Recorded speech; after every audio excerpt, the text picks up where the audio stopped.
Hello बच्चों, स्वागत है मेरे नए वीडियो में। और आज के इस वीडियो में हम लोग क्लास 12 केमिस्ट्री का लेसन नंबर 3 जिसका नाम है रासायनिक बलगतिकी के बारे में पढ़ेंगे। आपका जो नया बुक है उसका लेसन नंबर 3 है रासायनिक बलगतिकी, लेकिन जो पुरानी बुकें हैं उसमें ये लेसन नंबर 4 होगा, क्योंकि लेसन नंबर 1 सॉलिड स्टेट यानी ठोस अवस्था जो अब कट चुका है, इसलिए ये लेसन नंबर 3 हो गया है। वैसे लेसन नंबर 3 हो या फर्स्ट हो, आप चैप्टर मैच कर लीजिए कि आपका ये चैप्टर किस लेसन में दिया है और उस हिसाब से अपनी स्टडी करिए। ठीक है, तो चलिए स्टार्ट करते हैं रासायनिक बलगतिकी। सबसे पहले हम लोग ये जान लें कि रासायनिक बलगतिकी क्या है। तो देखिए, आप जो रसायन विज्ञान पढ़ते हैं क्लास 12 में, उसके 3 पार्ट हैं। एक फिजिकल केमिस्ट्री यानी भौतिक रसायन, दूसरा ऑर्गेनिक केमिस्ट्री यानी कार्बनिक रसायन, और तीसरा इनऑर्गेनिक केमिस्ट्री यानी अकार्बनिक रसायन। तो ये जो रासायनिक बलगतिकी है ना, ये ना तो ऑर्गेनिक केमिस्ट्री का पार्ट है और ना ही इनऑर्गेनिक केमिस्ट्री का पार्ट है। यह जो है फिजिकल केमिस्ट्री यानी भौतिक रसायन का एक पार्ट है। जो हम लोग रासायनिक बलगतिकी पढ़ने जा रहे हैं, ये भौतिक रसायन का एक पार्ट है, ऑर्गेनिक या इनऑर्गेनिक का नहीं है। तो रासायनिक बलगतिकी क्या है? देखिए, भौतिक रसायन की वह शाखा, रसायन विज्ञान की शाखा तो है, लेकिन उसमें भी जो रसायन विज्ञान के 3 पार्ट हैं, फिजिकल, ऑर्गेनिक एंड इनऑर्गेनिक, उसमें ये जो फिजिकल रसायन है यानी भौतिक रसायन है उसका पार्ट है। ठीक है, तो भौतिक रसायन की वह शाखा जिसके अंतर्गत विभिन्न रासायनिक अभिक्रियाओं के वेग और ऊपर विभिन्न कारकों जैसे अभिकारी पदार्थ का सांद्रण, ताप, दाब, उत्प्रेरक आदि के प्रभाव एवं अभिक्रिया की क्रियाविधि का अध्ययन किया जाता है, रासायनिक बलगतिकी कहलाता है।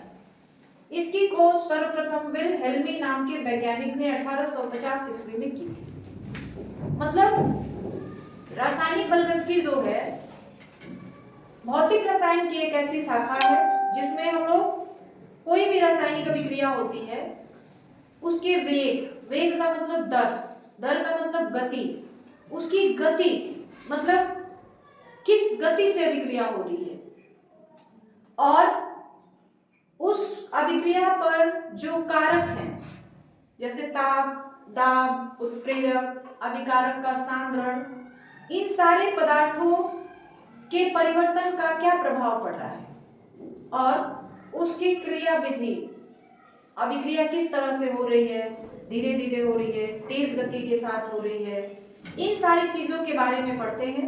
उसे हम लोग रासायनिक बलगतिकी कहते हैं। रासायनिक अभिक्रिया आप जानते ही होंगे कि रासायनिक अभिक्रिया जो है एक रासायनिक परिवर्तन को प्रदर्शित करता है, और फिर रासायनिक परिवर्तन आप लोगों ने पढ़ा ही है जिसमें कोई नया पदार्थ बनता है, किसी नए पदार्थ का निर्माण होता है, वही जो होता है रासायनिक परिवर्तन होता है। तो रासायनिक परिवर्तन को दिखाने के लिए हम लोग संकेत और फॉर्मूला का प्रयोग करते हैं, तो वह रासायनिक अभिक्रिया हो गया। यानी रासायनिक अभिक्रिया एक रासायनिक परिवर्तन को प्रदर्शित करता है। ठीक है, तो वो रासायनिक अभिक्रिया हो गई। तो रासायनिक अभिक्रिया की गति क्या है, उसके कौन कौन से कारक उसको प्रभावित कर रहे हैं, किस तरह से प्रभावित कर रहे हैं, इस अभिक्रिया की क्रियाविधि क्या है, इन सारी चीजों के बारे में हम लोग जिसमें पढ़ते हैं ना, उसी को हम लोग कहते हैं रासायनिक बलगतिकी। ठीक है, अब हम लोग रोज कुछ ना कुछ रासायनिक परिवर्तन देखते हैं, हमेशा कुछ रासायनिक अभिक्रियाएं होती हैं। तो जरूरी नहीं है कि सारी की सारी रासायनिक अभिक्रियाएं जो हैं एक ही गति के साथ हो, एक ही स्पीड के साथ हो। ठीक है, कुछ रासायनिक अभिक्रियाएं जो होती है काफी तेज गति के साथ होती है, कुछ रासायनिक अभिक्रियाएं जो होती है काफी धीमी गति के साथ होती है, और कुछ रासायनिक अभिक्रियाएं जो होती है ना तो ज्यादा तेज होती है और ना ही ज्यादा धीमी होती है। तो अभिक्रिया के वेग के आधार पर, देखिए वेग के आधार पर रासायनिक अभिक्रिया को मुख्य रूप से 3 भागों में बांटा गया है। पहला है तात्कालिक या आयनिक अभिक्रिया। तात्कालिक का मतलब जो तुरंत हो जाए, बिल्कुल उसके होने में कोई समय नहीं लगे, ऐसी अभिक्रिया को हम लोग तात्कालिक या आयनिक अभिक्रिया कहते हैं। ठीक है, दूसरा है अति मंद अभिक्रिया। अति मंद गति की अभिक्रिया या अति मंद अभिक्रिया एक ऐसी अभिक्रिया जिसको होने में काफी समय लग जाता है, कई महीने कई साल तक के समय लग सकते हैं। तो ऐसी अभिक्रिया को हम लोग अति मंद गति की अभिक्रिया कहते हैं। ठीक है, और मंद गति की अभिक्रिया जो काफी ना ज्यादा तेजी के साथ होती है और ना ही ज्यादा धीरे धीरे होती है, ऐसी अभिक्रिया को हम लोग मंद गति की अभिक्रिया कहते हैं। ये बातें समझ आ गई आपको कि वेग के आधार पे, अभिक्रिया के वेग के आधार पे हम लोग जो रासायनिक अभिक्रियाएं हैं उनको 3 भागों में बांट रहे हैं। ठीक है, अब आगे बढ़ा जाए। अब हम लोग जो वेग के आधार पर अभिक्रियाओं के 3 प्रकार हैं उनके पूरा डिटेल में जानेंगे। पहला था तात्कालिक या आयनिक अभिक्रिया। वे अभिक्रियाएं जो अति शीघ्रता के साथ होती हैं। इन अभिक्रियाओं में आबंध का निर्माण या विघलन नहीं होता है। इनका वेग इतना अधिक होता है कि सामान्य विधि से इसे मापा नहीं जा सकता। तात्कालिक या तीव्र गति की अभिक्रिया या आयनिक अभिक्रिया ऐसी अभिक्रियाएं होती हैं जिनका वेग काफी अधिक होता है। इनका वेग इतना ज्यादा तेज होता है, स्पीड इतना ज्यादा होता है कि पलक झपकते ही अभिक्रिया संभव हो जाती है, संपूर्ण हो जाती है।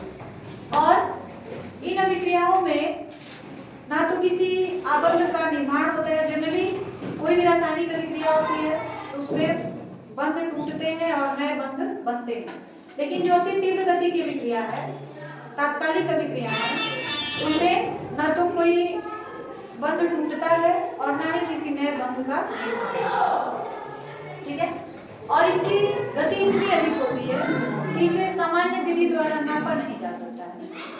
जैसे उदासीनीकरण अभिक्रिया, आयनिक अभिक्रिया, जैसे यहाँ पे देखिए लिखा हुआ है NaCl + AgNO3 = NaNO3 और AgCl। यह जो है एक आयनिक अभिक्रिया है और यह जो है एक तात्कालिक अभिक्रिया है। ठीक है, दूसरा है अति मंद गति की अभिक्रिया। वे अभिक्रियाएं जो ना काफी तेजी के साथ होती हैं और ना ही धीमी होती हैं। वे रासायनिक अभिक्रियाएं जो अत्यधिक मंद वेग से संपन्न होती है। वे अभिक्रियाएं जो अत्यधिक मंद वेग से संपन्न होती हैं अति मंद अभिक्रियाएं कहलाती हैं, जो काफी धीमी गति के साथ होती हैं। तो ऐसी अभिक्रियाओं को हम लोग अति मंद गति की अभिक्रिया कहते हैं। जैसे उत्प्रेरक की अनुपस्थिति में हाइड्रोजन और ऑक्सीजन के संयोग से जल का निर्माण। वैसे जल का निर्माण हमको जल कहाँ से मिलता है? वर्षा के पानी से, मतलब वर्षा जो होती है उसी से हमको जल मिलता है। लेकिन जल का निर्माण आप कर भी सकते हैं, क्योंकि आपको पता है कि जो जल का सूत्र होता है H2O होता है, यानी उसमें हाइड्रोजन और ऑक्सीजन को मिलाया जाएगा तो जल का निर्माण हो जाएगा। अगर उसमें किसी उत्प्रेरक का यूज न किया जाए, उत्प्रेरक का मतलब होता है वे पदार्थ जो किसी रासायनिक अभिक्रिया की गति को बढ़ा देते हैं। तो अगर आप जल का निर्माण कर रहे हैं और उसमें किसी उत्प्रेरक का प्रयोग नहीं किए हैं तो जल का निर्माण होने में काफी लंबा समय लग सकता है। तो ऐसी अभिक्रिया को हम लोग अति मंद गति की अभिक्रिया कहते हैं।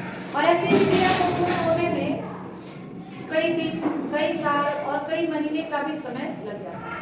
ठीक है, उसके बाद है मंद गति की अभिक्रिया। वे अभिक्रियाएं जो तीव्र अभिक्रियाओं से कम एवं अति मंद अभिक्रियाओं से अधिक वेग से संपन्न है। हाँ, मतलब ये कि ना ज्यादा तेजी के साथ होता है और ना ही ज्यादा धीरे धीरे होता है।